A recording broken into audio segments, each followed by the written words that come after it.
মিশরের পিরামিড কিভাবে তৈরি হয়েছিল। প্রাচীন মিশরের মরুভূমিতে দাঁড়িয়ে আছে হাজার বছরের এক রহস্য পিরামিড। এই বিশাল পাথরের পাহাড়গুলো আসলে ফারাওদের সমাধি। কিন্তু প্রশ্ন হলো, এত বড় পাথরগুলো তারা কিভাবে তুলেছিল?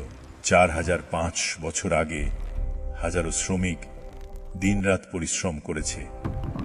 তারা ছিল না দাস, বরং দক্ষ শ্রমিক ও কৃষক, যারা ফারাওয়ের সেবায় কাজ করত।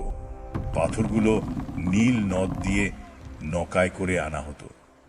তারপর বিশাল ঢাল বা র্যাম্প তৈরি করে পাথরগুলো ওপর তোলা হতো।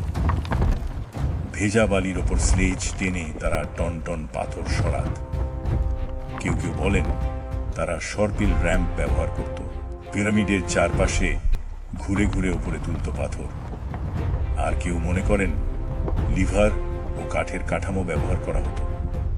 যেভাবেই হোক, এই নির্মাণ ছিল মানুষের অধ্যবসায়ের এক বিস্ময়কর দৃষ্টান্ত। আজও গিজার পিরামিড দাঁড়িয়ে আছে পৃথিবীর একমাত্র টিকে থাকা প্রাচীন আশ্চর্য হিসাবে।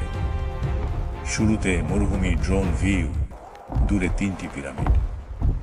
এরপর প্রাচীন শ্রমিকদের পাথর টানার দৃশ্য ও র্যাম্প, ভেজা বালি, কাঠের স্লেজ।